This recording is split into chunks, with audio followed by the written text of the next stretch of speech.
చాలా మందిని చూశాను. ఇలాంటి నాయకుడు ఉండటం నిజంగా మాకు గొప్ప. Is number 1 leader. అభివృద్ధి అనగానే కావ్య కృష్ణారెడ్డి సారే.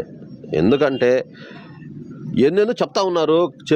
మామూలుగా ఇంతకుముందు ఉన్నటువంటి నాయకులు, అంతకుముందు ఉన్నటువంటి నాయకులు చెప్పి పోతా ఉన్నారు తప్ప అభివృద్ధి ఎక్కడ చేసినట్లేదు. ఏ అధికారి అయినా, ఏ నాయకుడైనా సరే గర్వపడాల్సిందే ఆయన చూసి, సిగ్గుపడాల్సిందే. గతంలో మనం చేయలేకపోయామన్నది ఆయన్ని చూసి నేర్చుకోవాలా అని అనిపించేటట్టుగా చేశాడు. ఆయన డబ్బు కోసం రాలా, పదవుల కోసం రాలా, జనం కోసం వచ్చినాడు. జనం మనిషి అనిపిస్తుంది నాకు ఖచ్చితంగా.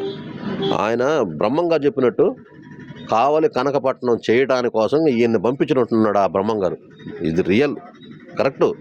ఎందుకంటే 1 సంవత్సరం పరిపాలనలోనే మనుషుల మీద, వ్యవస్థల మీద, రోడ్ల మీద, వీటి మీద దృష్టి పెట్టి ఎవరిని ఎక్కడ ఏం చేయాలా, ఎవరిని ఎంత డెవలప్ చేయాలా అనేదే అన్నిటిని గమనిస్తూ ఉన్నాడు. ఎందుకు వచ్చామనేది కాదు, ఈ భూమి మీదకి ఏం చేసిపోయామనే దానికోసం వచ్చినట్టున్నాడు. ఈయన number 1 leader Kavya Krishna Reddy sir.